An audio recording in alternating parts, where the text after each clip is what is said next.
महाकवि सुमित्रानंदन पंत ने मुझसे एक बार पूछा कि भारत के धर्माकाश में वे कौन 12 लोग हैं मेरी दृष्टि में जो सबसे चमकते हुए सितारे। मैंने उन्हें यह सूची दी: कृष्ण, पतंजलि, बुद्ध, महावीर, नागार्जुन, शंकर, गोरख, कबीर, नानक, मीरा, रामकृष्ण, कृष्णमूर्ति। सुमित्रानंदन पंत ने आंखें बंद कर ली।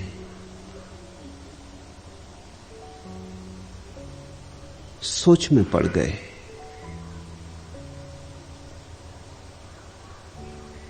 सूची बनानी आसान भी नहीं है, क्योंकि भारत का आकाश बड़े नक्षत्रों से भरा है। किसे छोड़ो, किसे गिनो?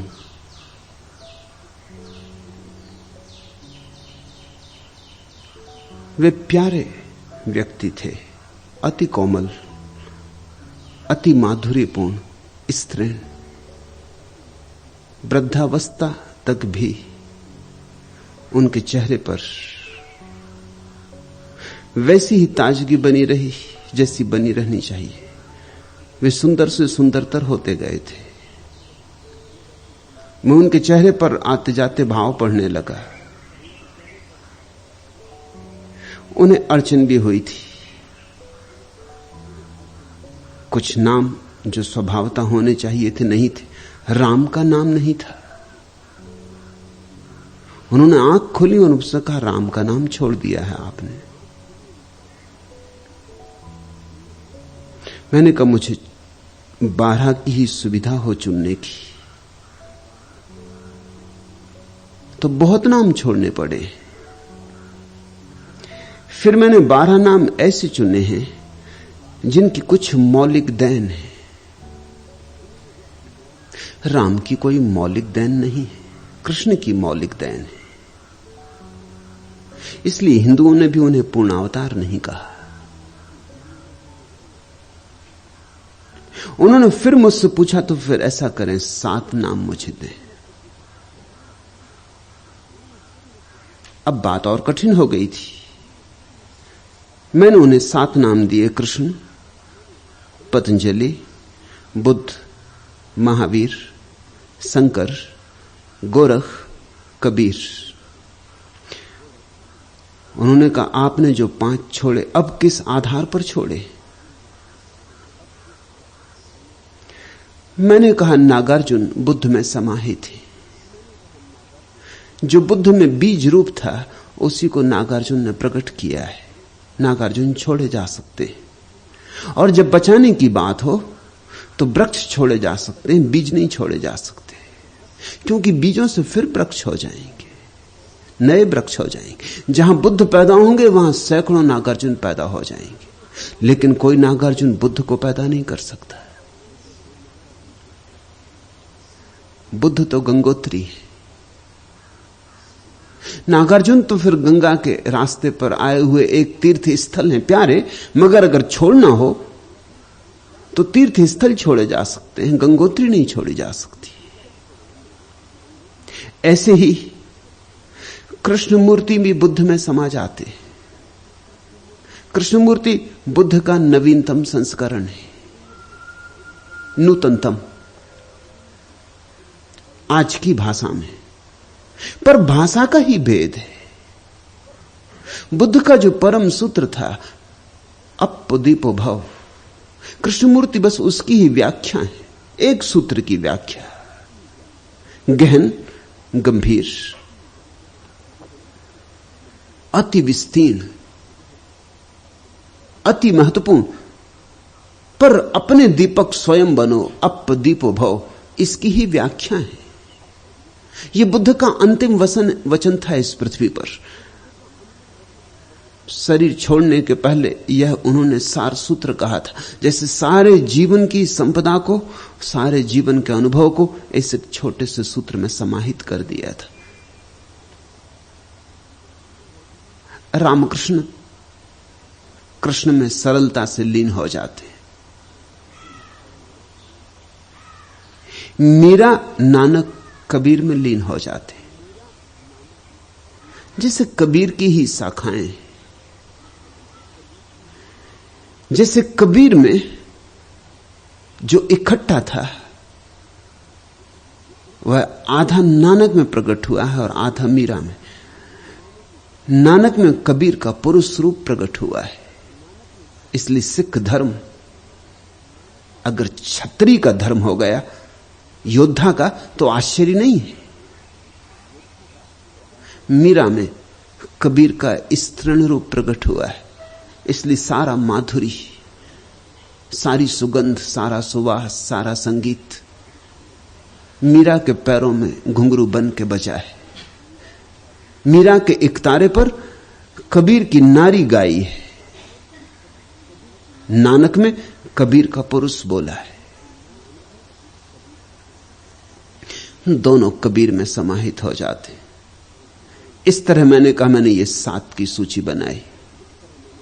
अब उनकी उत्सुकता बहुत बढ़ गई थी। उन्होंने कहा और अगर 5 की सूची बनानी पड़े, तो मैंने कहा काम मेरे लिए कठिन होता जाएगा। मैंने ये सूची उन्हें दी, कृष्ण, पतंजलि, बुद्ध, महावीर, गोरख। क्योंकि कबीर को गोरख में लीन किया जा सकता है। गोरख मूल है, गोरख को नहीं छोड़ा जा सकता। और शंकर तो कृष्ण में सरलता से लीन हो जाते। कृष्ण के ही एक अंग की व्याख्या है, कृष्ण के ही एक अंग का दार्शनिक विवेचन है।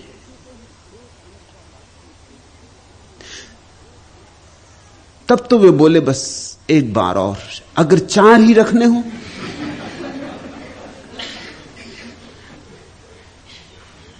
तो मैंने उन्हें सूची दी, कृष्ण, पतंजलि, बुद्ध, गोरख।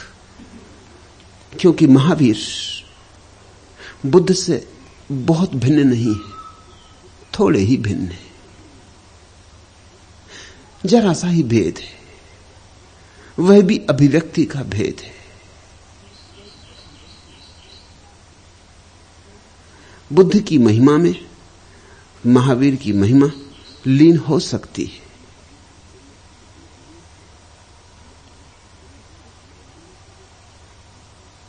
वे कहने लगे बस एक बार और।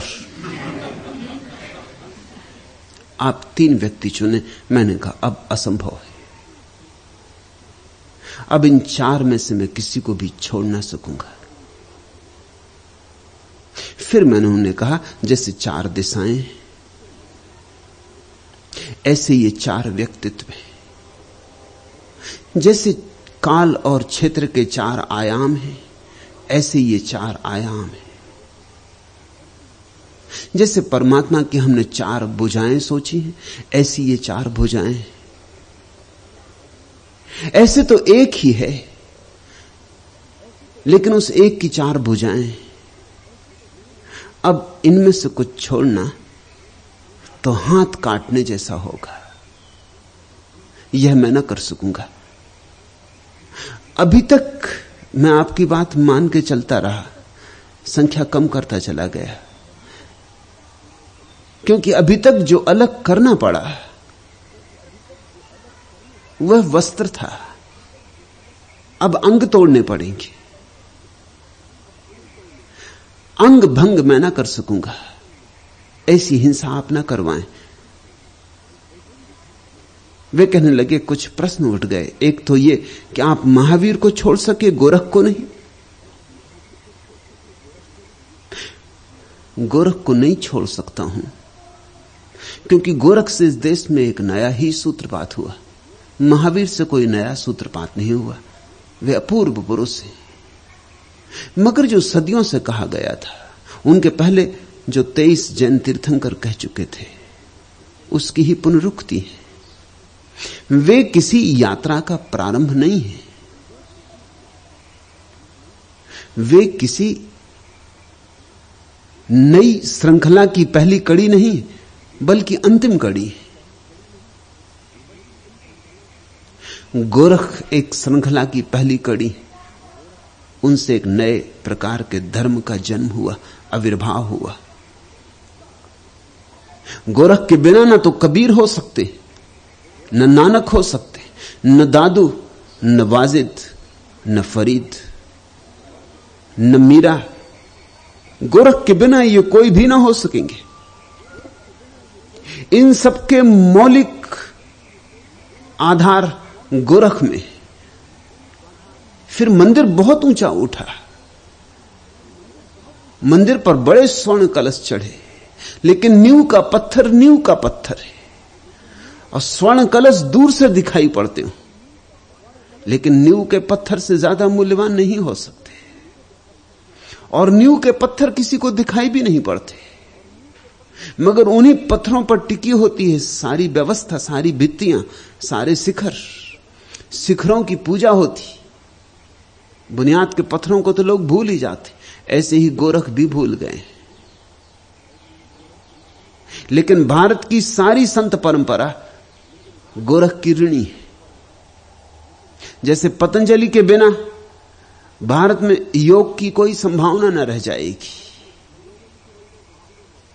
जैसे बुद्ध के बिना ध्यान की आधारशिला उखड़ जाएगी, जैसे कृष्ण के बिना प्रेम की अभिव्यक्ति को मार्ग न मिलेगा, ऐसे गोरख के बिना उस परम सत्य को पाने के लिए विधियों की जो तलाश शुरू हुई, साधना की जो व्यवस्था बनी, वह न बन सकेगी। गोरख ने जितना आविष्कार किया मनुष्य के भीतर अंतर खोज के लिए, उतना शायद किसी ने भी नहीं किया है। उन्होंने इतनी विधियां दी कि अगर विधियों के हिसाब से सोचा जाए तो गोरख सबसे बड़े आविष्कारक हैं। इतने द्वार तोड़े मनुष्य के अंतरतम में जाने के लिए, इतने द्वार तोड़े कि लोग द्वारों में उलझ गए। इसलिए हमारे पास एक शब्द चल पड़ा, गोरख को तो लोग भूल गए, गोरख धंधा शब्द चल पड़ा। उन्होंने इतनी विधियां दी कि लोग उलझ गए कि कौन सी ठीक, कौन सी गलत, कौन सी करें, कौन सी छोड़ें। उन्होंने इतने मार्ग दिए कि लोग किम कर्तव्य विमूढ़ हो गए। इसलिए गोरख धंधा शब्द बन गया। अब कोई किसी चीज में उलझाओ तो हम कहते हैं क्या गोरख धंधे में उलझे। गोरख के पास अपूर्व व्यक्तित्व था, जैसे आइंस्टीन के पास व्यक्तित्व था। जगत के सत्य को खोजने के लिए जो पहने से पहने उपाय अल्बर्ट आइंस्टीन दे गया, उसके पहले किसी ने भी नहीं दिए थे। हां, अब उनका विकास हो सकेगा, अब उन पर और धार रखी जा सकेगी, मगर जो प्रथम काम था वह आइंस्टीन ने किया है। जो पीछे आएंगे वो नंबर 2 होंगे, वह प्रथम नहीं हो सकते। राह पहली तो आइंस्टीन ने तोड़ी, अब इस राह को पक्का करने वाले, मजबूत करने वाले, मील के पत्थर लगाने वाले, सुंदर बनाने वाले, सुगम बनाने वाले बहुत लोग आएंगे, मगर आइंस्टीन की जगह अब कोई भी नहीं ले सकता। ऐसी ही घटना अंतर जगत में गोरख के साथ घटी। लेकिन गोरख को लोग भूल क्यों गए? मील के पत्थर याद रह जाते, राह तोड़ने वाले भूल जाते, राह को सजाने वाले याद रह जाते, राह को पहली बार तोड़ने वाले भूल जाते। भूल जाते हैं इसलिए कि जो पीछे आते हैं उनको सुविधा होती है संवारने की। जो पहले आता है वो तो अनगढ़ होता है, कच्चा होता है। गोरख जैसे खदान से निकले हीरे हैं। अगर गोरख और कबीर बैठे हो तो तुम कबीर से प्रभावित होगे, गोरख से नहीं, क्योंकि गोरख तो खदान से निकले हीरे, और कबीर जिन पर जौहरियों ने खूब मेहनत की, जिन पर खूब छेनी चली, जिनको खूब निखार दिया गया है। यह तो तुम्हें पता है ना कि कोहिनूर हीरा जब पहली दफा मिला तो जिस आदमी को मिला था उसे पता भी नहीं था कि कोहिनूर है। उसने बच्चों को खेलने के लिए दे दिया था, समझ के कि कोई रंगीन पत्थर है।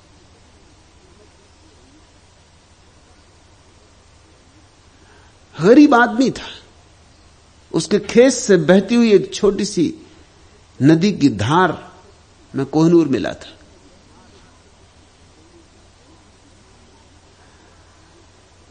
महीनों उसके घर पड़ा रहा कोहिनूर, बच्चे खेलते रहे, फेंकते रहे इस कोने से उस कोने, आंगन में पड़ा रहा। तुम पहचान ना पाते कोहिनूर को। कोहिनूर का मूल वजन 3 गुना था आज के कोहिनूर से। फिर उस पर धार रखी गई, निखार किए गए, काटे गए, उसके पहलू उभारे गए। आज सिर्फ 1/3 वजन बचा है, लेकिन दाम करोड़ों गुना ज्यादा हो गए। वजन कम होता गया, दाम बढ़ते गए, क्योंकि निखार आता गया और निखार। कबीर और गोरख साथ बैठे हो, तुम गोरख को शायद पहचानो ही ना, क्योंकि गोरख तो अभी गोलकोंडा की खदान से निकले कोहिनूर हीरे। कबीर तो बड़ी धार रखी जा चुकी, जौहरी मेहनत कर चुके। कबीर तुम्हें पहचान में आ जाएंगे। इसलिए गोरख का नाम भूल गया, बुनियाद के पत्थर भूल जाते। गोरख के वचन सुनकर तुम चौंकोगे। थोड़ी धार रखनी पड़ेगी, अनगढ़ है। वही धार रखने का काम मैं यहां कर रहा हूं। जरा तुम्हें पहचान आने लगेगी, तुम चमत्कृत होगे। जो भी सार्थक है गोरख ने कह दिया है, जो भी मूल्यवान है कह दिया है। तो मैंने सुमित्रानंदन पंत को कहा कि गोरख को न छोड़ सकूंगा, और इसलिए 4 से और अब संख्या कम नहीं की जा सकती। उन्होंने सोचा होगा स्वभावता कि मैं गोरख को छोड़ूंगा, महावीर को बचाऊंगा। महावीर कोहिनूर है, अभी कच्चे हीरे नहीं है, खदान से निकले। एक पूरी परंपरा है 23 तीर्थंकरों की, हजारों साल की, जिसमें धार रखी गई है, पैने किए गए, खूब समुज्वल हो गए। तुम देखते हो 24वें तीर्थंकर है महावीर, बाकी 23 के नाम लोगों को भूल गए।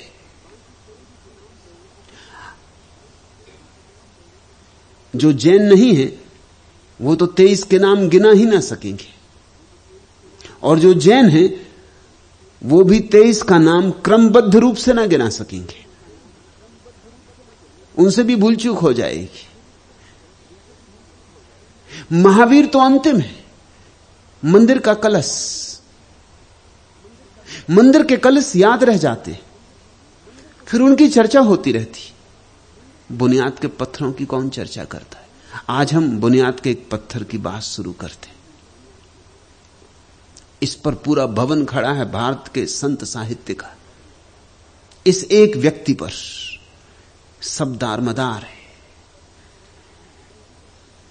इसने सब कह दिया है जो धीरे धीरे बड़ा रंगीन हो जाएगा, बड़ा सुंदर हो जाएगा, जिस पर लोग सदियों तक साधना करेंगे, ध्यान करेंगे, जिसके द्वारा न मालूम कितने सिद्ध पुरुष पैदा होंगे।